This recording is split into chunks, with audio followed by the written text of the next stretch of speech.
A very good morning to all of you. Today I am here to discuss the first topic of our HDT, that is herbal drug technology. What is herb? Herb. There are some definitions in your first topic that like herb, herbal material, herbal finished herbal product like this. So we start with herbs. What is herb? As you all know, herb क्या होती है? जो हमारा green part of the plant होता है, जो ground से ऊपर ऊपर वाला पोर्शन ऑफ द प्लांट होता है, उसको हम क्या कहते हैं? हर्ब। हर्ब में हमारे क्या क्या आते हैं? स्टेम आ जाती है, लीव्स आ जाती हैं, फ्लावर्स आ जाती हैं, फ्रूट्स आ जाती हैं। अबव द ग्राउंड जो हमारा पार्ट ऑफ द प्लांट होता है उसे हम क्या कहते हैं? हर्ब। हर्ब में हमारे स्टेम आते हैं, लीव्स आती हैं, फ्लावर्स आती हैं, फ्रूट्स। इसके एग्जाम्पल सिंपल जो हमारे घरों में यूज होते हैं, लाइक कोरिएंडर लीव्स, या फिर हमारी जो पुदीने की लीव्स होती हैं। तो ये सब कुछ किसमें आ जाता है? हमारी हर्ब्स होती है। इसके बाद नेक्स्ट है मेडिसिनल हर्ब। मेडिसिनल हर्ब क्या होगी? अगर हमारे प्लांट का या उसके पार्ट ऑफ द प्लांट का कोई मेडिसिनल यूज है, whether it is aromatic use और सेवोरी क्वालिटीज, कोई भी ऐसा उसका यूज है मेडिसिनल प्रॉपर्टी के लिए, हम उसको यूज कर रहे हैं, एज अ मेडिसिन यूज कर रहे हैं for treatment and for prevention both, तो वो क्या हो जाएगी? हमारी मेडिसिनल हर्ब। उसमें कोई ना कोई ऐसा एक्टिव कॉन्स्टिट्यूएंट होगा जो हमारी बॉडी पे एक्ट करेगा और पॉजिटिव वे में उसे लेके आएगा ट्रीटमेंट के लिए या फिर प्रिवेंशन के लिए। नेक्स्ट है हमारा हर्बल मटेरियल्स। हर्बल मटेरियल्स क्या होते हैं? हर्बल मटेरियल वो मटेरियल होता है जो हम अपनी ड्रग का ले रहे हैं, जो हम एज अ मेडिसिन यूज कर रहे हैं। लाइक हम किसी अपनी हर्ब में से फ्रेश जूस निकाल रहे हैं, तो वो उसका क्या हो जाएगा? एक्टिव हमारा जो हर्बल मटेरियल हो जाएगा। उसके बाद गम्स हैं। गम्स में अगर हम ट्रेगागंज गम लेते हैं या केशिया गम लेते हैं, इनकी जो गम्स होती हैं वो एज अ हर्बल मटेरियल हम यूज करते हैं। ऐसे ही हमारे फिक्स्ड ऑयल्स हैं, एसेंशियल ऑयल्स, उनको हम वोलेटाइल ऑयल्स भी कहते हैं, लाइक ऑयल फ्रॉम कोरिएंडर या like oil from club oil. Club oil हो गया, वो टूथपिक वगैरह के लिए हमारे यूज होता है। तो असेंशियल ऑयल्स को हम असेंशियल ऑयल्स क्यों कहते हैं, वॉलेटाइल ऑयल्स को असेंशियल ऑयल्स क्यों कहते हैं? क्योंकि उनकी एक अपनी असेंस होती है, हम उन्हें उस असेंस से भी पहचान सकते हैं, तो इसलिए इनको हम क्या कहते हैं? Essential oils. उसके बाद हमारे रेजिन्स हैं या फिर ड्राई पाउडर। हम अपनी पूरी की पूरी हर्ब को यूज कर रहे हैं और उसको ड्राई करके, उसको सन ड्राई करके या एयर ड्राई करके उसको पाउडर फॉर्म में ले रहे हैं। तो ये सब क्या है? हमारे हर्बल मटेरियल। कि जैसे हम अपनी हर्ब को जिस फॉर्म में हम यूज कर रहे हैं, जरूरी नहीं है हम हमेशा लीव्स यूज करेंगे, उसके स्टेम यूज करेंगे, उसका फ्लावर यूज करेंगे। उसके लीव में से हम अगर ऑयल एक्सट्रैक्ट कर रहे हैं, या हमारे जो गम्स होती हैं वो अगर हम यूज कर रहे हैं, या एलोवेरा लीव्स होती है उसमें से हम उसका जूस निकालते हैं, तो ये सब क्या हो जाएंगे? हमारे हर्बल मटेरियल्स। नेक्स्ट आएगी हर्बल प्रिपरेशन। हर्बल प्रिपरेशन क्या है? कि हम अपना, जैसे हमने एक जूस निकाला, अब जूस में से हमें कोई ना कोई उसका एक्सट्रैक्ट बनाना पड़ेगा। पर्टिकुलरली हम पूरे का पूरा जूस नहीं यूज करते हैं, किसी किसी ड्रग में यूज करते हैं, बट हर सब ड्रग्स में या सब फिनिश हर्बल प्रोडक्ट बनाने के लिए हम पूरे का पूरा जूस यूज नहीं करते हैं। तो अब हम ऐसा कोई एक्सट्रैक्ट बनाएंगे जिसमें हमारा जो एक्टिव केमिकल कॉन्स्टिट्यूएंट है वो उसके अंदर डिसॉल्व हो जाएगा, या हम उसका टिंचर प्रिपेयर करेंगे। उसके बाद या फैटी ऑयल्स वगैरह बनाएंगे, उसमें से फैटी ऑयल वगैरह एक्सट्रैक्ट करेंगे। तो इन सबको क्या कहेंगे? Herbal preparations. ठीक है, सबसे पहले हमने हर्ब ली, हर्ब से हमने हर्बल मटेरियल तैयार किया, हर्बल मटेरियल से अब हम हर्बल प्रिपरेशन बनाएंगे। इसके हम कैसे प्रोड्यूस कर सकते हैं हर्बल प्रिपरेशन? एक्सट्रैक्शन से, फ्रैक्शनाइजेशन से, प्यूरिफिकेशन से, कंसंट्रेशन से, या फिजिकल और बायोलॉजिकल प्रोसेसेस से। इन सब की हेल्प से, या अल्कोहलिक प्रिपरेशन, अल्कोहल यूज करके हम उसके टिंक्चर्स भी प्रिपेयर कर सकते हैं। लाइक ऑरेंज का टिंचर हम जनरली प्रिपेयर करते हैं अपनी लैब्स में भी, कि और ऑरेंज की जो छिलक होती है उसको तोड़कर छोटे छोटे पीसेस कर कर उसको हम डिप कर देते हैं अल्कोहल में फॉर 7 डेज। 7 डेज के बाद हम उसको फिल्टर कर लेते हैं, तो वो जो होगा वो होगा ऑरेंज टिंचर। ऑरेंज टिंचर से ही हमारे ऑरेंज सिरप बनते हैं। तो ये ऑरेंज टिंचर हम ऐसे निकाल सकते हैं, यूज कर सकते हैं। नेक्स्ट है हमारा finished herbal product. Finished herbal product हमारा क्या होगा? जब हम अपनी हर्बल प्रिपरेशन ले रहे हैं, जरूरी नहीं है हम सिर्फ सिंगल हर्बल प्रिपरेशन ही लेंगे, मोर देन वन भी हम यूज कर सकते हैं। जब हम अपनी हर्बल प्रिपरेशन लेके अपना जो है फिनिश्ड हर्बल प्रोडक्ट बनाएंगे, तो उसे हम कहेंगे फिनिश्ड हर्बल प्रोडक्ट।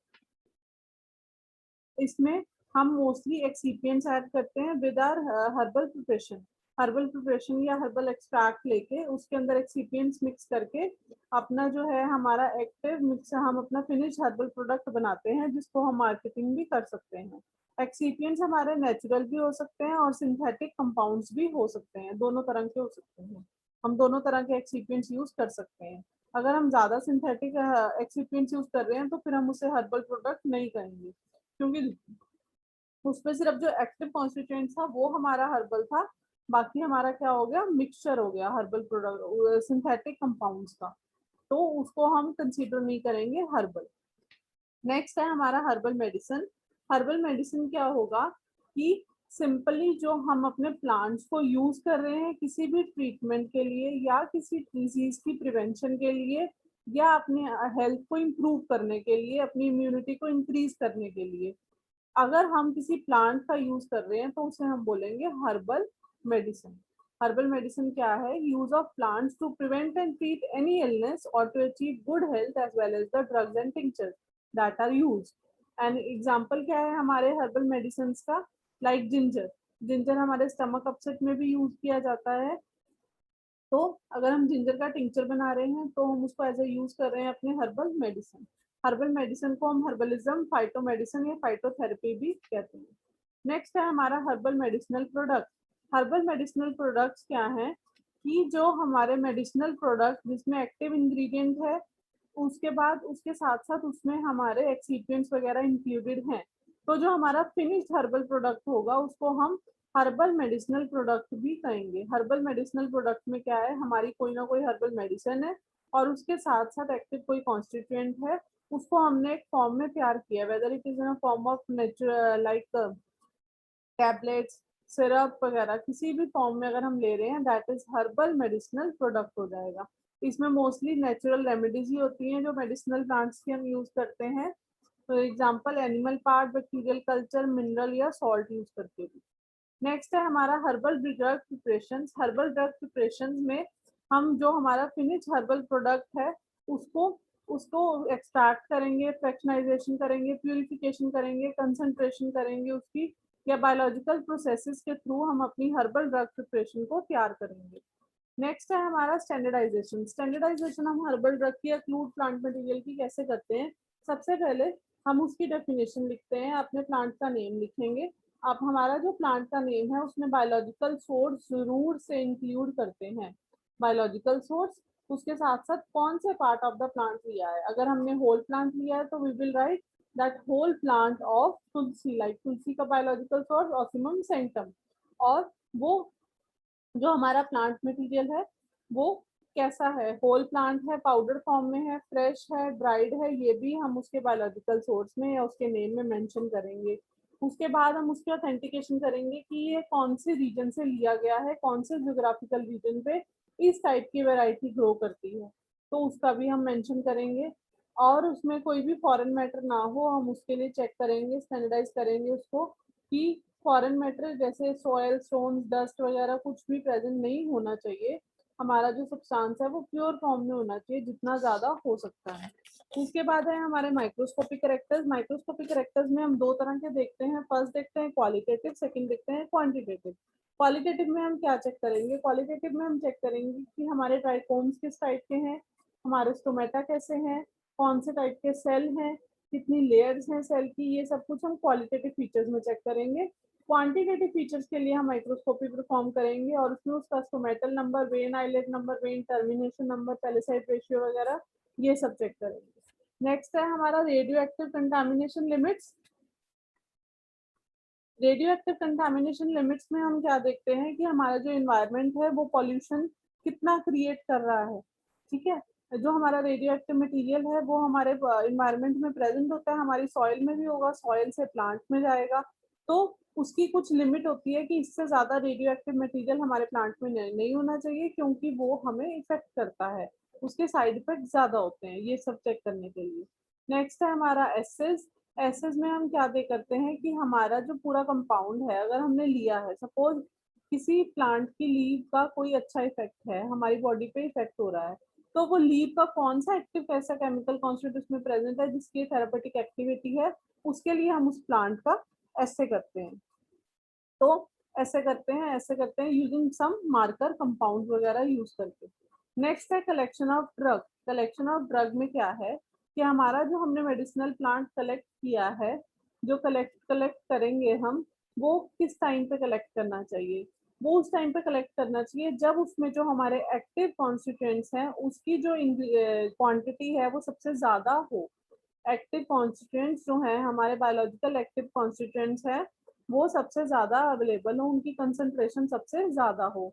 उसके साथ साथ कि बेस्ट टाइम क्या है हमारी कलेक्शन का, कि हमारे जो एक्टिव कॉन्स्टिट्यूएंट्स हैं वो भी अच्छे से होने चाहिए और हमारा जो सीजन है वो भी उसके अप्रोप्रिएट होना चाहिए।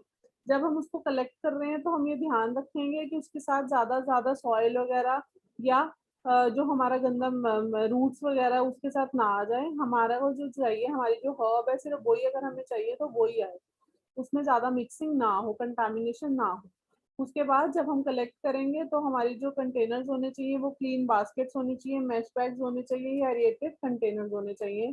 फिर उसके बाद जब हम उसको कलेक्ट कर लेंगे तो रॉ मेडिसिनल प्लांट मटेरियल जो हमारा होगा उसको प्रीलिमिनरी प्रोसेसिंग, जैसे कि हम सॉर्टिंग कर रहे हैं उसकी, कि अच्छा पार्ट हमारा जो प्लांट का है हम उसको सेपरेट कर रहे हैं, उसमें से एलिमिनेट कर रहे हैं अनडिजायरेबल मटेरियल्स वगैरह, या फिर कंटामिनेंट्स वॉशिंग वगैरह कर रहे हैं उसका एक्सेस और सॉइल वगैरह उसको रिमूव करने के लिए, तो ये करेंगे।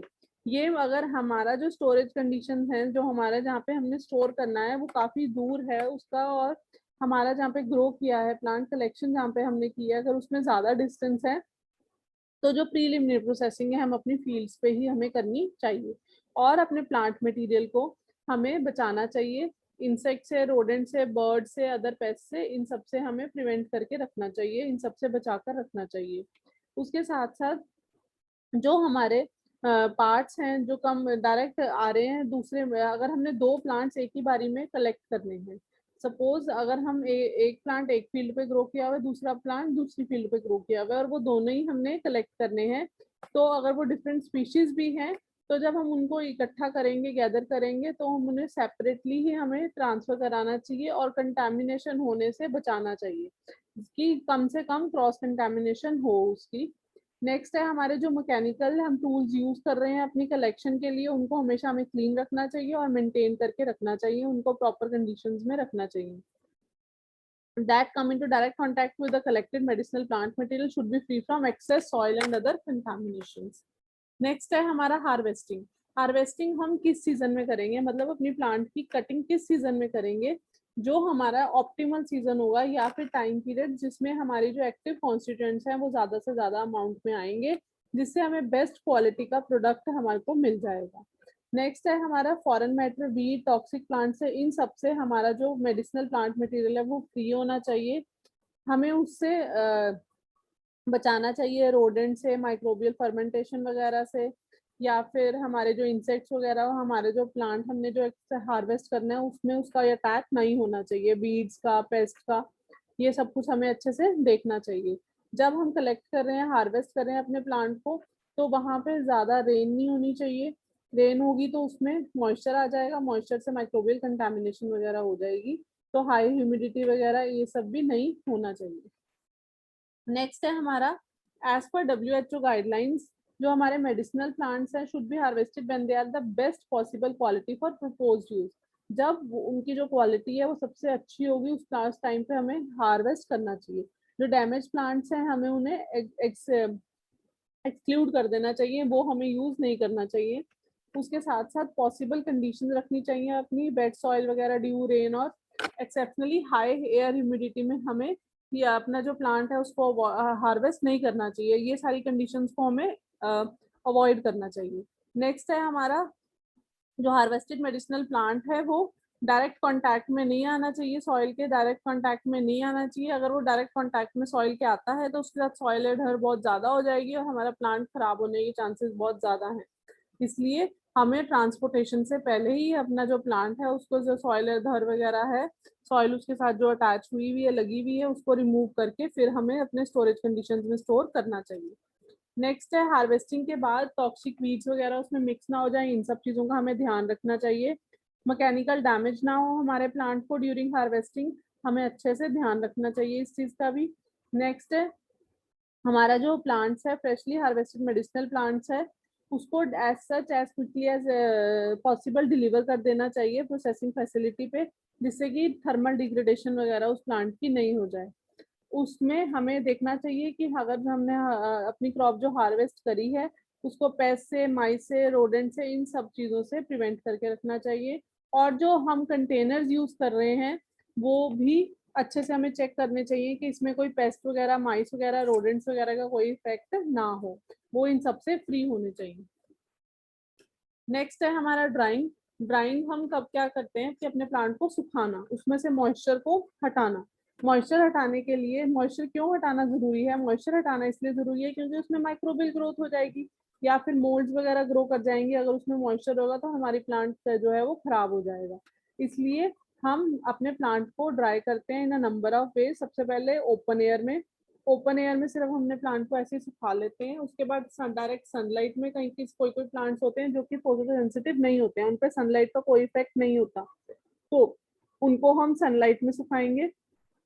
फिर नेक्स्ट है हमारे thin layers on drawing frames वगैरह बनाते हैं, फ्रेम्स वगैरह पे ड्राई करते हैं। कुछ प्लांट्स ऐसे होते हैं जिन्हें हम ओवंस में या रूम्स में रख के ड्राई करते हैं। कुछ प्लांट्स ऐसे होते हैं जिन्हें हम माइक्रोवेव या इंफ्रारेड रेज वगैरह के अंदर ड्राई करते हैं। Next is the vacuum dryer, उसके बाद स्प्रे ड्रायर। इन सब चीजों से हम जो अपने प्लांट की है ड्राई करते हैं। जो हमारी ड्राइंग है वो बहुत ज्यादा जरूरी है। क्यों जरूरी है? क्योंकि हम अपने प्लांट को प्रिजर्व करना चाहते हैं कुछ ज्यादा टाइम के लिए। अगर हम उसको एक्सेस वाटर उसमें से रिमूव नहीं करते हैं तो हमारे सेल कॉन्स्टिट्यूएंट्स की डिग्रेडेशन होनी शुरू हो जाती है, और उसके साथ साथ एक्सटर्नल रिस्क जो है वो बढ़ जाता है, अटैकिंग वगैरह, मोल्ड्स वगैरह की बढ़ जाएगी। तो अगर हम ड्राइंग करेंगे तो यही सब जो हमारी उसके एक्सटर्नल इफेक्ट है जो मोल्ड्स वगैरह का, वो उतना ही डिक्रीज रहेगा। तो हमारा जो वाटर परसेंटेज है वो जैसे लीव्स में 60 to 90% है, रूट्स एंड राइजोम में 70 to 85 है, वुड में 40 to 50% है। इतने अमाउंट में ही उसमें वाटर होना चाहिए। उसके इतने अमाउंट में उसमें वाटर होता है, बट हमें जो वाटर की परसेंटेज है वो सिर्फ 10% लेके आनी होती है आफ्टर ड्राइंग, ड्राई कर करके। तो इसलिए हम ड्राई करते रहते हैं, अपने प्लांट्स को ड्राई करके ही हम उसे स्टोर करते हैं। जो हमारा प्लांट मटेरियल, जब हम क्रूड करते हैं, क्रूड प्लांट मटेरियल को इकट्ठा करते हैं, मोस्टली लीव्स के केस में क्या क्या होता है कि उसे ज्यादा हमें ड्राई नहीं करना है, तो इसलिए हम उन्हें सिंपली ओपन एयर में या ओपनली उसको ड्राई कर देते हैं। नेक्स्ट है उसके बाद storage of food, food drugs. जो हमारा स्टोरेज होना चाहिए, हमारे जहाँ पे हम अपने ड्रग को स्टोर करके रख रहे हैं काफी लंबे टाइम के लिए, वो वेल एरिएटेड होना चाहिए, ड्राई होना चाहिए, प्रोटेक्टेड होना चाहिए from light and all other conditions. उसमें एयर कंडीशनिंग प्रॉपर होनी चाहिए। जो हमारा फ्लोर होना चाहिए वो विदाउट क्रैक्स होना चाहिए, ताकि उसमें से इंसेक्ट्स वगैरह या हमारे कुछ अर्थ फॉर्म्स वगैरह जैसे निकल आते हैं वो सब नहीं होना चाहिए। कॉकरोचेस वगैरह से सबसे फ्री होना चाहिए। और हमारे जो शेल्फ बनी होनी चाहिए जिन पे हम स्टोर करके अपना सामान, अपने प्लांट मटेरियल रख सकें। नीचे एज सच हमें नहीं स्टोर करना चाहिए। अगर हम सीधा नीचे फ्लोर पे स्टोर कर देते हैं तो वहाँ पे खराब होने के चांसेस ज्यादा होते हैं। और हमारे जो शेल्फ वगैरह हैं, हमें प्रॉपर पेस्ट कंट्रोल वहाँ पे कराते रहना चाहिए, जिससे कि हमारे जो प्लांट मटेरियल है वो अच्छे से हम उसको स्टोर कर सकें।